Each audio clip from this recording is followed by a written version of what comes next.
Imagine if everything you knew about the ground beneath your feet was just totally backward. Right, like completely flipped. Yeah.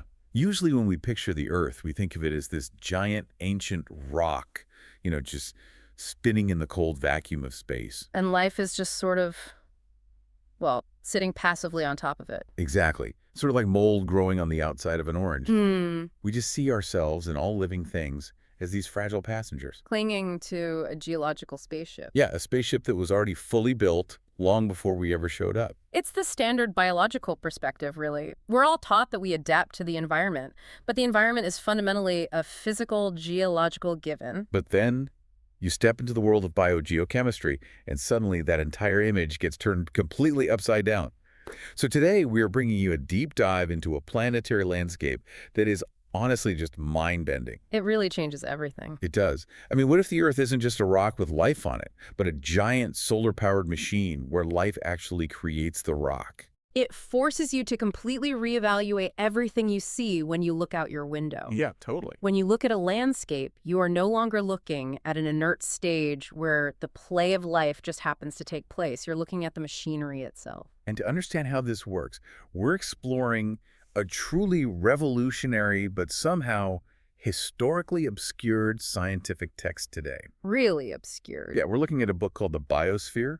It was written in 1926 by the Russian mineralogist and biogeochemist Vladimir Vernadsky. Such an important piece of work. Right, and when I say obscured, I mean this book is conceptually on par with Charles Darwin's Origin of Species in terms of how it changes our understanding of nature anyway. Oh, absolutely.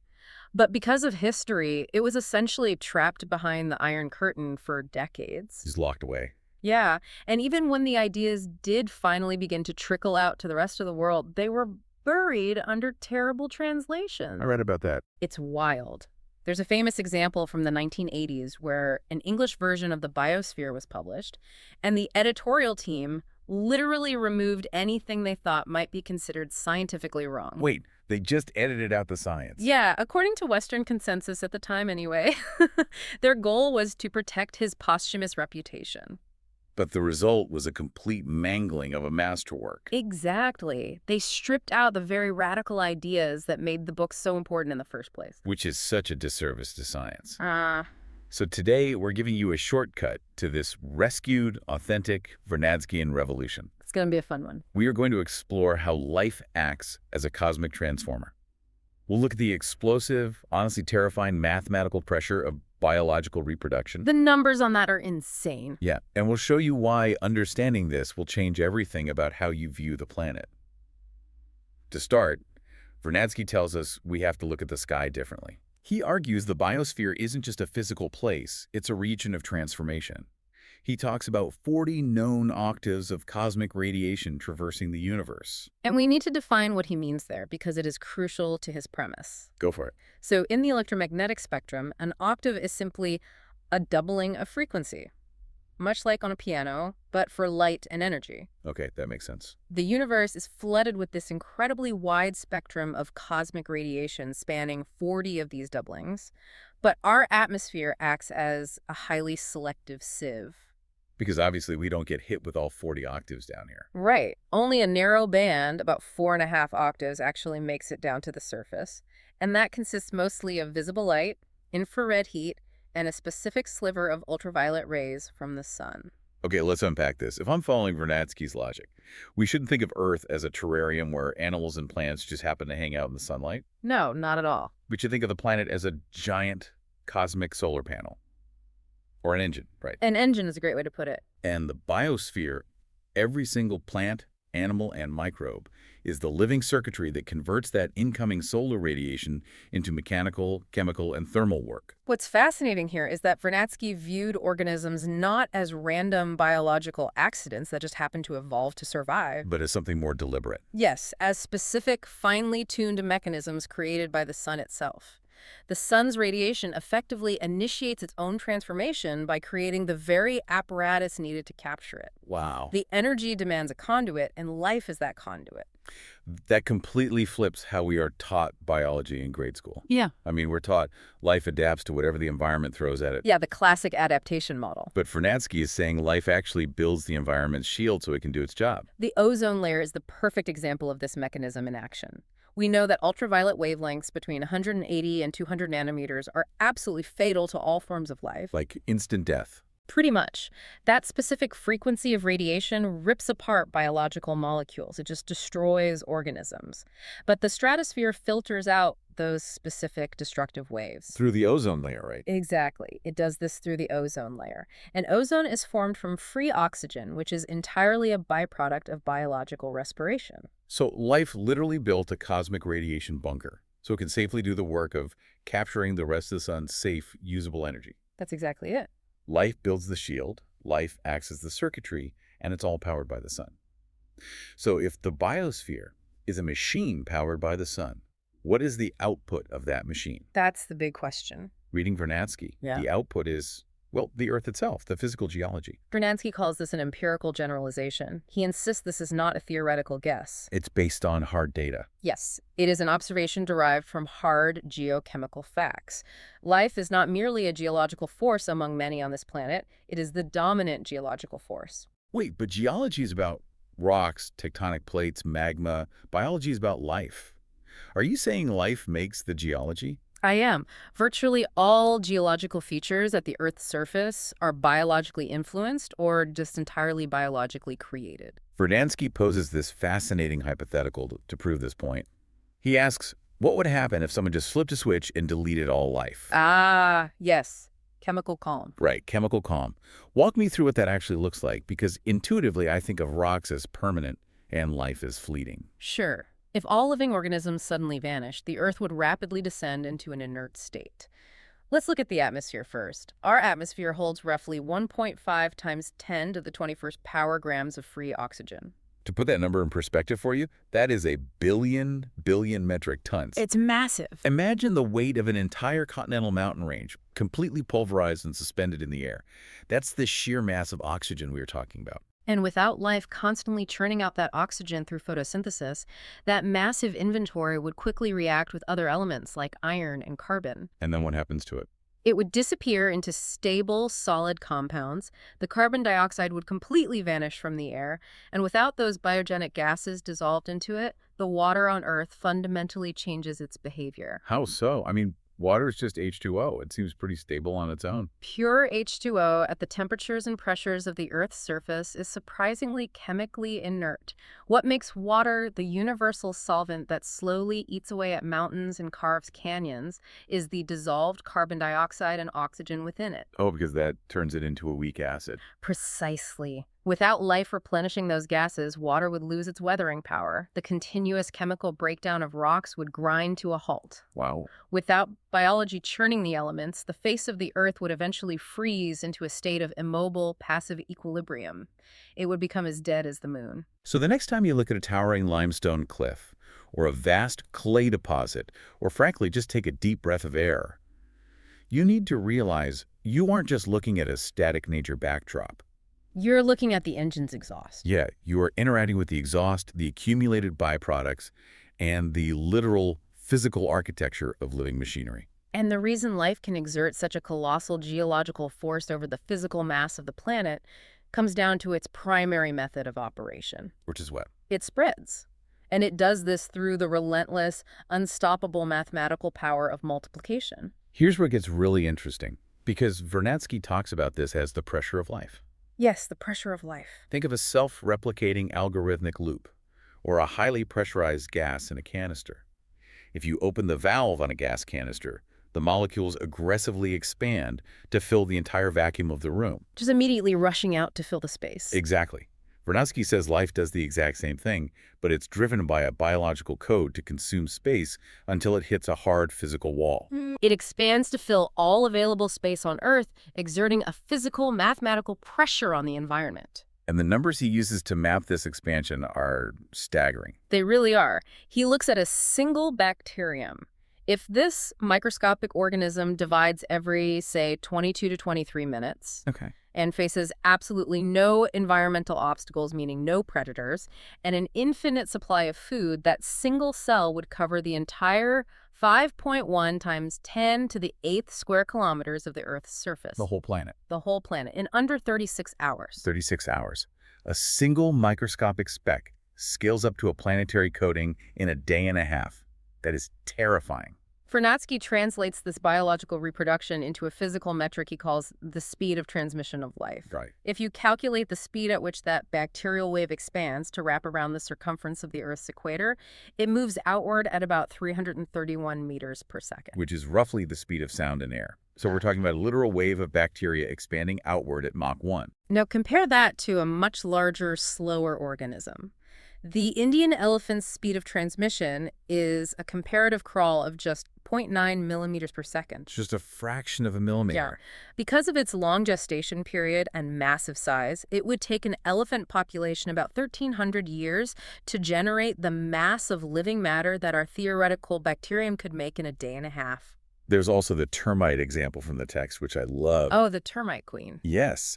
Vernadsky looks at a single termite queen laying 60 eggs a minute, just sitting in the dark, ticking like a biological clock, 60 eggs a minute for 10 years straight. It's relentless. If nothing stopped them from eating and multiplying, the offspring of that one termite queen would completely bury the surface of the Earth in a matter of years. And Vernadsky did not view this merely as an interesting biological trivia fact. He defined that... Actual physical energy. Yes, this is the physical mechanism by which solar energy is transmitted across the globe. Life is constantly trying to push its boundaries, constantly attempting to multiply for one sole purpose. To capture more and more solar energy. Exactly. I have a massive, obvious question then. If this mathematical pressure is a constant law, if life is always trying to expand like a self-replicating algorithm... What acts as the brakes? Yeah. Why aren't we currently buried under a 50-mile deep layer of bacteria or termites or duckweed? If this pressure is constant, what keeps the gas from just blowing the container apart? The ultimate limit is not just the food chain. It isn't just predators eating prey or a localized lack of nutrients. The absolute hard physical wall that stops this expansion is respiration. Respiration, so breathing. It comes down to the fundamental physical laws of gases. Wait, you mean breathing is what stops the bacteria from moving at Mach 1? Precisely. Let's look at Loschmidt's number. Okay, lay it on me. In physics, this represents the finite number of gas molecules present in a cubic centimeter of air or water at standard conditions. It is roughly 2.7 times 10 to the 19th power.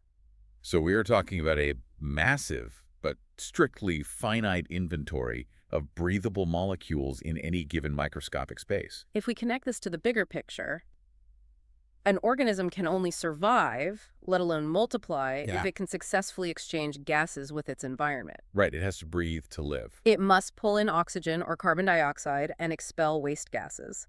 Therefore, you physically cannot have more organisms in a cubic centimeter than there are gas molecules available for them to breathe. Oh, I see where this is going. If the speed of bacterial multiplication actually reached Mach 1, the microbes would consume the local gases faster than natural diffusion could replace them. They would literally suffocate in their own microscopic environment. Exactly. The gas molecules physically cannot move fast enough to feed the multiplying bacteria. The physical properties of gas diffusion, combined with the sheer physical dimensions of the planet, act as the ultimate unbreakable speed limit for the transmission of life. That is wild. It creates a desperate, invisible planetary struggle for gaseous exchange. Every living thing is locked in a fierce competition for the ambient molecules required to run their internal combustion engines. That is the true, absolute boundary of life's expansion. So what does this all mean? It means life possesses this terrifying, explosive potential to capture energy, but it is entirely boxed in by the physical limits of the Earth's gases and the planet's finite surface area. Yes, it hits a hard ceiling. And because of those strict constraints, life had to get incredibly creative. It had to evolve entirely different architectural strategies to capture solar energy, depending entirely on the physical medium it found itself in. Which leads us to the stark contrast between the two great engines of the Earth. The land and the ocean. The land and the ocean operate on completely different energetic principles based on how light behaves in those environments. Because water and dirt handle light differently. Right. In the ocean, the medium is liquid water, which is transparent.